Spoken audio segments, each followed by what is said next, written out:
ഈ പോളിംഗ് ശതമാനം കഴിഞ്ഞവണത്തേക്കാൾ നല്ലൊരു 4% കുറയുമെന്ന് തോന്നുന്നു ഇപ്പോഴത്തെ കണക്ക് വെച്ചിട്ട്. അപ്പോൾ അതെന്തെങ്കിലും തരത്തിൽ LDFന്റെ സാധ്യതകളെ ബാധിക്കും? അത് എങ്ങനെയാണ് അതിനെ വിലയിരുത്തുന്നത്? LDFന്റെ സാധ്യതകളെ അത് ബാധിക്കാൻ തീരെ സാധ്യതയില്ല. ഞങ്ങളെ സംബന്ധിച്ചിടത്തോളം ഈ തെരഞ്ഞെടുപ്പിൽ വളരെ ചിട്ടയായിട്ടുള്ള പ്രവർത്തനമാണ് നടത്തിയിട്ടുള്ളത്. ഞങ്ങളുടെ ഓരോ പ്രവർത്തകരും ഇടതുപക്ഷ ജനാധിപത്യ മുന്നണിക്ക് വോട്ട് ചെയ്യുന്ന ഓരോ ആളുകളെയും പോളിംഗ് ബൂത്തിൽ ഇതിനകം തന്നെ എത്തിച്ചിട്ടുണ്ട്. ഇപ്പോൾ ഏതാനും നിമിഷങ്ങൾക്കകം കൃത്യമായ കണക്ക് എത്തും. പക്ഷെ ഞങ്ങളുടെ അന്വേഷണത്തിൽ ഞങ്ങളുടെ എല്ലാ വോട്ടർമാരെയും ഞങ്ങൾക്ക് പോളിംഗ് ബൂത്തിൽ എത്തിക്കാൻ കഴിഞ്ഞിട്ടുണ്ട്.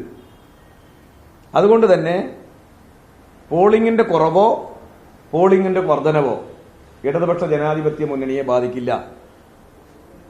നല്ല സാധ്യതയാണ്, നല്ല വിജയമാണ് ഇടതുപക്ഷ ജനാധിപത്യ മുന്നണിക്ക് ഉണ്ടാവാൻ പോകുന്നത്.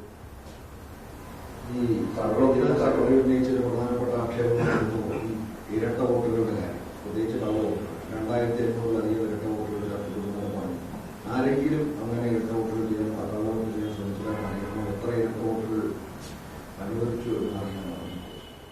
അതിന്റെ ഒരു കൃത്യമായിട്ടുള്ള കണക്ക് കിട്ടിയിട്ടില്ല. പക്ഷെ അറിഞ്ഞിടത്തോളം ഞങ്ങൾ ഇതുമായി ബന്ധപ്പെട്ട് ഇടതുപക്ഷ ജനാധിപത്യ മുന്നണി ഇലക്ടറൽ ഓഫീസർ എന്ന നിലയ്ക്ക് ജില്ലാ കളക്ടർക്കും ഇലക്ഷൻ കമ്മീഷനും പരാതി കൊടുത്ത് ഈ വിഷയം വലിയ പ്രക്ഷോഭത്തിലേക്ക് പോയതോടുകൂടി തന്നെ ഈ വ്യാജ വോട്ടർമാർ പലരും ഇപ്പൊ പോളിംഗ് ബൂത്തിൽ അതേ നിലയ്ക്കെത്തിയിട്ടില്ല. ഞങ്ങൾ ആരോപിച്ച ഒരു സംഖ്യ ഉണ്ടല്ലോ, ആ ഒരു സംഖ്യയിലേക്ക് എത്തിയിട്ടില്ല എന്നുള്ളതാണ് മനസ്സിലാക്കുന്നത്. എന്നാൽ ഇരട്ട വോട്ടുള്ളവരെയെല്ലാം അതാത് ബൂത്തുകളിൽ ഞങ്ങള് പ്രിസൈഡിംഗ് ഓഫീസറുടെ മുമ്പിൽ കള്ളവോട്ടാണ് എന്ന് പറയുകയും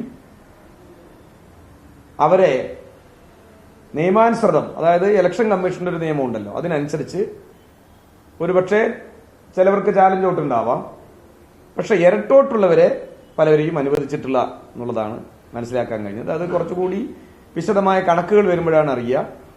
ഇവിടെ ഹരിദാസ്, BJPയുടെ ജില്ലാ പ്രസിഡന്റ് ഹരിദാസ് വോട്ട് ചെയ്തിട്ടില്ല എന്നാണ് അറിയാൻ കഴിഞ്ഞത്. അല്ലേ? കഴിഞ്ഞിട്ടില്ല. അപ്പോ അവർക്ക് തന്നെ ബോധ്യമുണ്ട് ഇതെല്ലാം കള്ളത്തരമാണ്, ചെയ്യാൻ പോയാൽ അതൊന്നും അനുവദിക്കില്ല.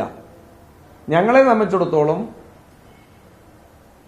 വ്യാജ വോട്ടർമാർ ഈ തെരഞ്ഞെടുപ്പിൽ വോട്ട് ചെയ്യാൻ അനുവദിക്കാൻ പാടില്ല എന്നുള്ളതാണ്. ഞങ്ങളാരും കയറി തടയുമെന്നൊന്നും മുമ്പും പറഞ്ഞിട്ടില്ല, ഇപ്പോഴും പറഞ്ഞിട്ടില്ല. നിയമപരമായി അവരെ വോട്ട്, അത് ഏറെക്കുറെ നല്ല നിലയ്ക്ക് തന്നെ ഇവിടുത്തെ ഇലക്ഷൻ ഡ്യൂട്ടി നിർവഹിച്ച ഉദ്യോഗസ്ഥന്മാർ അത് നിർവഹിച്ചിട്ടുണ്ട് എന്നാണ് മനസ്സിലാക്കാൻ സാധിക്കുന്നത്. ഈ പ്രധാനപ്പെട്ട കാര്യം തെരഞ്ഞെടുപ്പ് കമ്മീഷനെ വെല്ലുവിളിക്കാൻ താല്പര്യമില്ലാത്തവരാണ് വോട്ട് ചെയ്യാൻ വരാത്തത്. തെരഞ്ഞെടുപ്പ് കമ്മീഷനെ വെല്ലുവിളിക്കാൻ ധൈര്യമില്ലാത്തതുകൊണ്ടല്ല, അദ്ദേഹത്തിന് തന്നെ അറിയാം അയാൾ വരുന്നത് കള്ളവോട്ട് ചെയ്യാനാണ്. ഞാൻ ചോദിക്കട്ടെ, ഒരു ഉത്തരവാദപ്പെട്ട ഒരു രാഷ്ട്രീയ പാർട്ടിയല്ലേ BJP? ആ BJPയുടെ ജില്ലാ പ്രസിഡന്റ് പട്ടാമ്പിയിൽ വോട്ടർ, ഇവിടെ വോട്ടർ, ഞങ്ങൾ തെളിവ് സഹിതമല്ലേ വെളിവിട്ടത്. എങ്ങനെയാ എന്തെങ്കിലും ഉളുപ്പുണ്ടെങ്കിൽ ഇവിടെ വന്ന് വോട്ട് ചെയ്യോ? അതുകൊണ്ട് കുറച്ച് ഉളുപ്പുണ്ട് എന്നാണ് മനസ്സിലാക്കിയത്. ഇപ്പോ അത് ഹരിദാസിന് കുറച്ച് ഉളുപ്പുള്ളത് കൊണ്ടാണ് ഇവിടെ വന്ന് വോട്ട് ചെയ്യാതിരുന്നത്.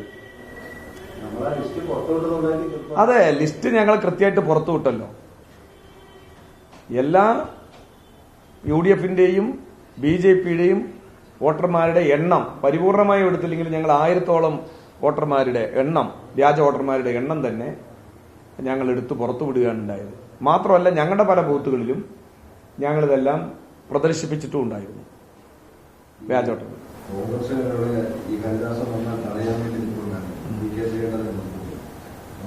പ്രധാനപ്പെട്ട ഒരു ആക്ഷേപം. അവിടെ ഒറ്റ LDFകാരെ കാണാനില്ല. LDF ഉന്നയിക്കുകയും അതേസമയം തടയാൻ പോലും ഒരാൾ അവിടെ വന്ന് വരാതിരിക്കുകയും ചെയ്തത് തങ്ങളുടെ ഒരു കൂട്ടുകെട്ടിന്റെ ഭാഗമാണെന്നൊക്കെയാണ് അവർ ആക്ഷേപിച്ചത്. വിഷയം എന്താ ചോദിച്ചാൽ, ശ്രീകണ്ഠന് തടയാൻ വേണ്ടി ധൈര്യപൂർവ്വം അവിടെ നിന്നു എന്നാണ് ഇപ്പൊ നിങ്ങൾ പറയുന്നത്. അല്ല ശരി, UDF പറഞ്ഞു. ഈ കോൺഗ്രസും BJPന്റെയും ഡീല് ഞാൻ നേരത്തെ തന്നെ സൂചിപ്പിച്ചല്ലോ.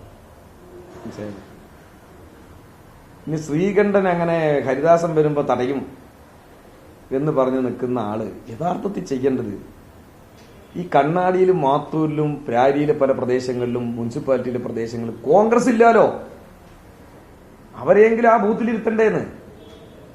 അതല്ലേ ആദ്യം പരിശോധിക്കേണ്ടത്. ഹരിദാസന്റെ ഒരു വോട്ട് തടയണം. വലിയ ഞാനൊരു വീരശൂര പരാക്രമിയാണ് ഇവിടുത്തെ MP എന്ന് വരുത്തി തീർക്കാനാണ് ശ്രീകണ്ഠൻ ശ്രമിച്ചത്. പക്ഷെ ആദ്യം ശ്രമിക്കേണ്ടത് എന്താ? എല്ലാ ബൂത്തുകളിലും കോൺഗ്രസിന്റെ വോട്ടർമാർ മറ്റേ പ്രവർത്തകരുണ്ടോ? ആ ബൂത്തുകളിൽ എന്തിനാണ് പ്രവർത്തകർ പോയത്? ഞങ്ങൾ പറഞ്ഞത് ഏതെങ്കിലും ഒരു രാഷ്ട്രീയ പാർട്ടിയുടെ പ്രവർത്തകരെ വ്യാജ വോട്ടർമാരാണ് എന്ന് കണ്ടെത്തി ഞങ്ങൾ തടയുമെന്നല്ല, വളരെ വ്യക്തമായി പറഞ്ഞിരുന്നു. നിയമപരമായി വോട്ട് ചെയ്യാൻ അനുവദിക്കില്ല എന്നുള്ളതാണ്. അത് തന്നെയാണ് ഇടതുപക്ഷ ജനാധിപത്യ മുന്നണിയുടെ സ്റ്റാൻഡ്. അതനുസൃതമായിട്ടാണ് ഇന്ന് ആ വോട്ടർമാര് ബഹുഭൂരിപക്ഷവും വരാതിരുന്നത്. വന്നവര് നിയമപരമായിട്ട് വോട്ട് ചെയ്തിട്ടുണ്ടാവുള്ളൂ. ഇപ്പൊ ഇവിടെ ഹരിദാസിനെ തടയാൻ LDF ഇല്ല. ഞാൻ ചോദിക്കട്ടെ, ഇപ്പൊ ഞങ്ങൾ തടഞ്ഞതാണെങ്കിൽ ഇപ്പൊ ഇതുമാതിരി ആയിരിക്കില്ലല്ലോ നിങ്ങളിപ്പോ ഈ റിപ്പോർട്ട് ചെയ്യുക. എന്തായിരിക്കും? LDF വ്യാപകമായ സംഘർഷത്തിന് നേതൃത്വം കൊടുക്കുന്നു എന്നതായിരിക്കും നിങ്ങളുടെ റിപ്പോർട്ടിംഗ്. ശ്രീകണ്ഠൻ അവിടെ പറഞ്ഞിട്ട് സ്ഥലം കാലിയാക്കി. ഞങ്ങളൊരു കാര്യം പറയുമ്പോ ആ പറയുന്ന കാര്യം നടപ്പിലാക്കുന്നവരാണ് എന്ന് ഈ പൊതുസമൂഹത്തിനും നിങ്ങളെപ്പോലുള്ള മാധ്യമ പ്രവർത്തകർക്കും നന്നായിട്ട് അറിയാം. വിടുവായത്തം പറഞ്ഞ് സ്ഥലം വിടുന്നവരല്ല ഇടതുപക്ഷ ജനാധിപത്യ മുന്നണി. ശ്രീകണ്ഠനും ശ്രീകണ്ഠന്റെ പാർട്ടിയും അല്ല ഇടതുപക്ഷ ജനാധിപത്യ മുന്നണി. ശ്രീകണ്ഠൻ നേരത്തെ കൂട്ടി മനസ്സിലാക്കിയിട്ടുണ്ടാവും ഹരിദാസൻ വരുന്നില്ല എന്ന്. അതുകൊണ്ട് പത്രക്കാരോട് 4 വെല്ലുവിളി. വന്നാൽ ഞാൻ തടഞ്ഞു കളയും. നമ്മുടെ കിരീടം പറഞ്ഞ സിനിമയിൽ കൊച്ചിൻ ഹനീഫ കാണിക്കുന്ന പോലെ തന്നെ ഇതുപോലെയൊന്നും അഭ്യാസം കാണിക്കാൻ ഇടതുപക്ഷ ജനാധിപത്യ മുന്നണിയെ കിട്ടില്ല. അതുകൊണ്ട് ഞങ്ങൾ പറഞ്ഞിട്ടുള്ളത് ഏതെങ്കിലും ബൂത്തിനകത്ത് തടഞ്ഞ് സംഘർഷമുണ്ടാക്കലല്ല ഇടതുപക്ഷ ജനാധിപത്യ മുന്നണിയുടെ നിലപാട്. പകരം നിയമപരമായി ഞങ്ങൾ ഇതിന്റെ പരാതികളും മറ്റും കൊടുത്തിട്ടുണ്ട്. അതിനനുസൃതമായി തന്നെ ഇലക്ഷൻ കമ്മീഷൻ അതിൽ ഇടപെട്ടു.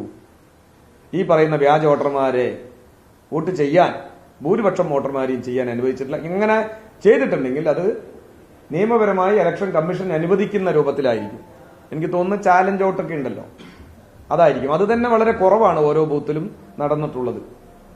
അതുകൊണ്ട് ഞങ്ങളാരും ഇപ്പൊ ഹരിദാസൻ വന്നാൽ തടയും, ഹരിദാസൻ വന്ന തടയാൻ ആളില്ല, അതുകൊണ്ട് BJPയും എന്താ പറയുക CPMഉം അല്ലെങ്കിൽ ഇടതുപക്ഷവും വളരെ യോജിപ്പിലാണ് എന്നാണ് ഇവർ ആരോപിക്കാൻ ശ്രമിക്കുന്നതെങ്കിൽ ഞാൻ അതാണ് പറഞ്ഞത്. പല ബൂത്തുകളിലും കോൺഗ്രസിന്റെ പ്രവർത്തകരില്ല. എന്തേ ആ ബൂത്തുകളിലൊന്നും കോൺഗ്രസിന്റെ പ്രവർത്തകരില്ല? ഞാനിത് അതിന് മറുപടി പറയണം കോൺഗ്രസ്.